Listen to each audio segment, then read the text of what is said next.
یروشلم بھی جا سکتے ہیں, یعنی جو بیت المقدس ہے وہاں بھی جا سکتے ہیں, وہ بھی آلریڈی نماز پڑھتے ہیں, وہاں جاتے ہیں. اصل میں یہ دیکھیں, یہ تو تھوڑا سا اشک شوئی والی بات ہے فلسطینیوں کی.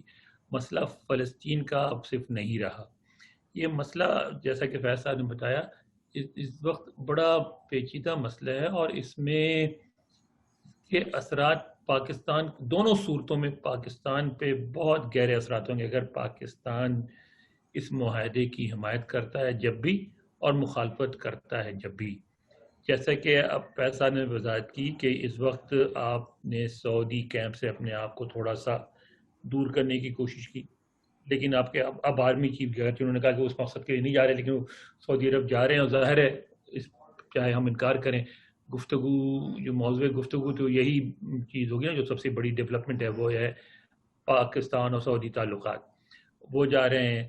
ناظرین, گفتگو کا سلسلہ جاری ہے, یہاں پہ لیتے ہیں break. To fight the ongoing pandemic. ICNA Relief, a Muslim organization, joined forces with their brothers and sisters in the Roman Catholic Church. ICNA Relief has been in over 300 U.S. cities providing food boxes, hot meals, groceries, financial support, housing, and teletherapy. More than 5 million pounds of food and groceries have been distributed among more than 110,000 needy families and over 500,000 individuals. ICNA Relief has been organizing food pantries and delivering hot meals to our community here in Allerton. The city has partnered with ICNA Relief in Roxbury. They've been distributing 1,000 nutritious meals from community servings on a weekly basis. And making sure that our citizens have some of the basic necessities. With the amount of food insecurities, I want to thank ICNA and I want to thank... welcome back ناظرین, بڑی زبردست گفتگو ہو رہی ہے. ہمارا مسئلہ کیا ہے؟ ہمارا مسئلہ اگر ہم اسرائیل کے قریب چلے جاتے ہیں یا اسرائیل سے دوستی, جب یو اے ای دوست بن رہا ہے, سعودی پرنس جو ہیں وہ اس کے حق میں بیان دے رہے ہیں, ترکی کے اندر سفارت خانہ ہے, تو ہمیں کیا مسئلہ ہے بھائی؟ دیکھیے, میرا اپنا خیال یہ ہے جہاں سے یہ بہت پرٹیننٹ کوشچن ہے, ظاہر پوچھنا چاہیے. ہمارا معاملہ یہ ہے کہ ہم جو ہماری اگین جو اس مسئلے کو سمجھنے کے لیے ہم صحیح ڈیٹا کا اور صحیح صورتحال کا جائزہ نہیں لے رہے. مسئلہ کیا ہے؟ مسئلہ کیا فلسطینیوں کا ہے یا مسئلہ مذہب کا ہے؟ مسئلہ ایک انسانی ہے یا مسئلہ ایک تاریخی ہے؟ یہ اگر جب تک آپ یہ طے نہیں کریں گے نا, دیکھیے اگر فلسطینیوں کا مسئلہ ہے, ان کے ساتھ آپ سمجھتے ہیں کہ زیادتی ہوئی ہے, چاہے وہ مسلمان ہو یا غیر مسلم ہو, اس میں ظاہر ہے آپ کو ہمیں معلوم ہے کہ فلسطینیوں کی ایک بہت بڑی تعداد غیر مسلم بھی ہے, کرسچنز بھی ہیں, وہ بھی سفر کر رہے ہیں اس پورے معاملے میں. تو اگر ہم یہ سمجھتے ہیں کہ فلسطین ایک بہت بڑا انسانی مسئلہ ہے اور ایک انسانیت دوست ملک کی حیثیت سے, ایک انسانیت پسند ریاست کی حیثیت سے, قوم کی حیثیت سے ہمیں فلسطینیوں کا ساتھ دینا چاہیے, ٹھیک ہے, اگر ہم یہ طے کر لیں تو اب آئیے نیکسٹ اسٹیپ کیا ہے. نیکسٹ اسٹیپ یہ ہوگا کہ ہم یہ دیکھیں کہ فلسطینیوں کا مفاد کس بات میں ہے. فلسطینیوں کا مفاد اس بات میں ہے کہ ہم ان کے حالات کو ایسی ہی جو جس انداز سے بیچارے وہ رہ رہے ہیں ان کو اور اس میں بدتری آتی رہے, یا ان کے حالات کو اس اسٹیٹس کو سے نکال کر کچھ آگے بڑھایا جا سکتا ہے. تو جب ہم اس بات پر غور کریں گے پھر اس میں بہت سی چیزیں نکل آئیں گی, گنجائشیں نکلیں گی. اگر میں اپنے لوگوں کو یہ سمجھانے کی کوشش کروں, اور مجھے پکا یقین ہے کہ پاکستان کی ریاست کے پاس, پاکستان کے اسٹیبلشمنٹ کے پاس یہ صلاحیت ہے کہ وہ رائے عامہ کو ایک یہ میسج دے سکتا ہے کہ بتائے کہ بھائی فلسطین جو ہمارے بھائی ہیں, ہمارے دوست ہیں, ہمارے انسان, ہمارے ایک انسانی دوست ہیں, ہمارے ساتھ ان کی تاریخ ہے, تو ان کی بہتری کس میں ہے. اگر ان کی بہتری اس میں ہے کہ نہیں پاکستان یہی پالیسی اپنائے رکھے اور اسرائیل کو تسلیم نہ کرے, اور اس کے ساتھ ساتھ جو بھی اس کی جو ریپرکشنز ہیں, جو نتائج ہیں وہ بھی بھگتتا رہے, تو ٹھیک ہے, اٹس اوکے. یہ ایک قوم آپ اس نتیجے پہنچے, آپ اسی راہ پہ گامزن رہیں. لیکن اگر ایک بیٹھ کے ایک بہت ہی ٹھنڈے دل سے, دماغ سے یہ بات سوچی جائے کہ اگر ایک ایسا فیصلہ ہو جس میں فلسطینیوں کا فائدہ ہو, اسٹیٹس کو ٹوٹے, وہاں جو کرپشن کا جو عالم ہے, وہاں جو عالمی امداد پہنچتی ہے, اور وہاں جو چند لوگ بیٹھ کے کھا جاتے ہیں, اس کا تسلسل کیسے توڑا جائے, اور اس کے بعد اگر ہم فرض کیجئے کہ اس ریجن کے معاملات کو بھی اور خود اپنے معاملات کو بھی سدھار سکتے ہوں, تو یہ ایک ایسی سوچ ہے جس میں آپ تھوڑا سا آگے بڑھ کر کچھ گنجائش چیزوں کی نکال سکتے ہیں، لیکن اس کے لیے ہم کو ایک بڑے پیمانے پر رائے عامہ بنانی پڑے گی پاکستان میں اس وقت جو رائے عامہ ہے میں نہیں سمجھتا کہ وہ، میں سمجھتا ہوں کہ ہمارے ہاں وقت آ گیا ہے کہ ہماری حکومتیں، ہماری اسٹیبلشمنٹ جو ہے عوام کے سے حقائق شیئر کرنا شروع کرے. اور حقائق کیا ہیں؟ حقیقت یہ ہے کہ اسرائیل سے لڑ کے فلسطین کے ایشو کو زندہ رکھنے کا جو طریقہ کار تھا یہ آپ 70 سال سے زیادہ سے آپ استعمال کر رہے ہیں، اور اس ساری اسٹریٹجی کے نتیجے میں فلسطینیوں کی مزید زمین کھوئی، مزید فلسطینی نکالے گئے، مزید معاشی طور پر تباہ ہوئے. جو کچھ ان کو تھوڑا بہت جو گین ملا، جو ان کو واپس آنے کی اجازت دی گئی ویسٹ بینک میں جا کے اس وقت جو وہاں بیٹھے ہوئے ہیں، وہ صرف ایک سمجھوتے کی وجہ سے ہو سکا. یعنی ایک حقیقت ہے، مسلمان ممالک سب نے مل کے کوشش کر کے دیکھ لیا، آپ لڑ کے اسرائیل کا کچھ نہیں بگاڑ سکتے. اس زمانے میں نہیں بگاڑ سکے جب اسرائیل آئسولیٹڈ تھا. اس وقت تو ہر طرف سے اسرائیل کی حمایت ہو رہی ہے، صرف امریکہ ہی نہیں کر رہا ہے اب. اور ان حالات میں آپ مزید کچھ اسرائیل کا نہیں بگاڑ سکتے. یعنی صرف یہی ہوگا کہ آپ اپنے حالات بھی خراب کریں گے اور فلسطینیوں کی بھی حالات خراب کریں گے. مزید آپ تنزلی میں سمجھتا ہوں کہ اس وقت جس طرح عرب جو ہے تیار ہے، عربوں نے یہ بات ایک واضح پیغام دے دیا کہ ان کے لیے ایران زیادہ بڑا دشمن ہے بنسبت اسرائیل کے. ٹھیک ہے، تو آپ کے لیے نہیں ہے، ایران آپ کا دشمن تھا نہ ہے، لیکن یہ حقیقت آپ کو ماننی پڑے گی کہ نہ آپ اسرائیل سے لڑ سکتے ہیں نہ عرب لڑ سکتے ہیں. تو اگر لڑ نہیں سکتے تو پھر کیوں مسلسل اپنا نقصان کیے جائیں؟ تو آپ ایک ایسی حقیقت مندانہ پالیسی بنائیں. لیکن اب ابھی سر فیض صاحب نے ایک بڑی اچھی بات کی تھی کہ اس معاملے کو سمجھنا پڑے گا کہ یہ معاملہ مذہبی ہے یا انسانی ہے. مذہب کے حوالے سے دیکھیں تو شروع سے یہودی مسلمان اکٹھے رہتے آئے ہیں. ٹھیک ہے، وہ ایک پوری تاریخ ہے، یہودیوں نے کیا کیا یا مسلمانوں نے کیا کیا، جو بھی معاملہ ہوا. تو اب تو سر یہ جس دور میں ہم رہ رہے ہیں، یہاں سے جب بھی اس طرح سیاست میں مذہب کو لانے کی کوشش کی گئی ہے، اس سے معاملات الجھے ہیں، سلجھے نہیں ہیں. تو آپ کو اس مسئلے کو بھی ذرا مذہب سے الگ ہو کے انسانیت کی بنیاد پہ، خطے کے مفادات کی بنیاد پہ اس پہ سوچنا پڑے گا. ایک اور بات پہ آپ کو غور کرنا چاہیے کہ اس وقت ہو کیا رہا ہے.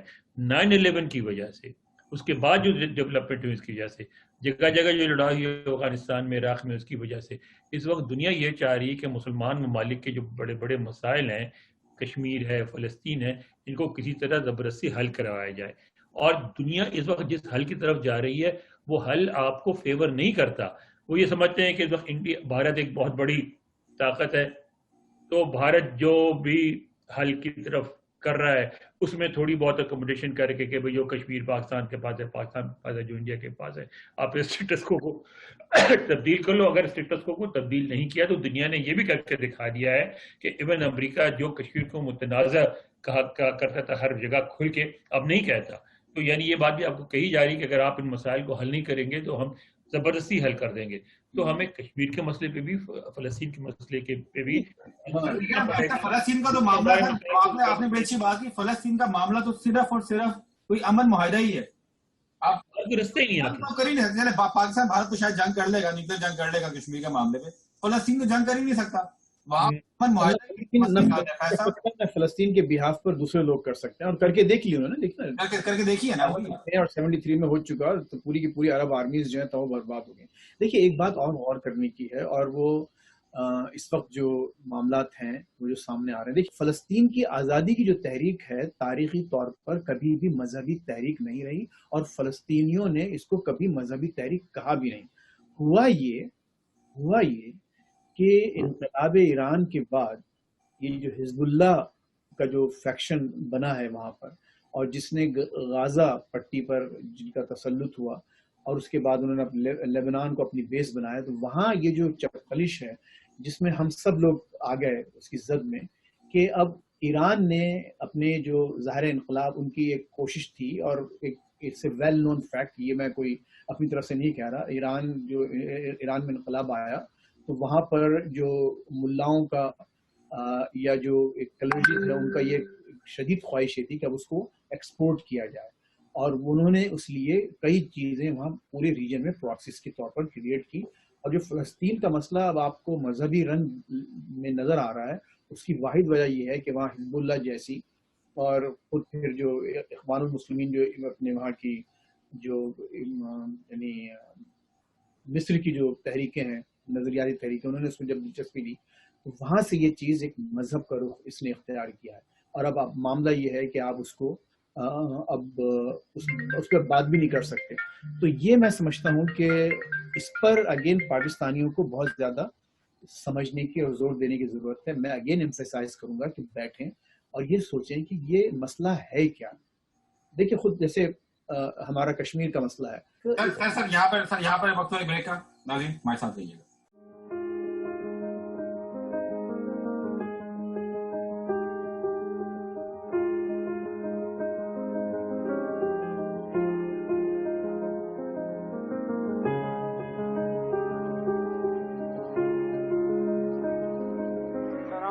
شکریہ ادا کرتے ہیں کہ ہمیں مشکل وقت پر یہ راشن دیا ہے. امریکہ میں رہنے والے پاکستانیوں کا دل کی اتھاہ گرائیوں سے شکر گزار ہیں جنہوں نے کورونا میں اور رمضان میں غریب لوگوں کی ہیلپ کی. ہیلپنگ ہینڈ ادارے کے توسط سے یہاں کرسچن کمیونٹی کے لیے بہت ہیلپ کی ہے اور گھروں میں جا کے پیغام دیا اور گھروں سے بلا کے لوگوں کو بہت اچھے طریقے سے بڑے رسپیکٹ کے ساتھ ان کو بلا کے تو راشن تقسیم کیا ہے.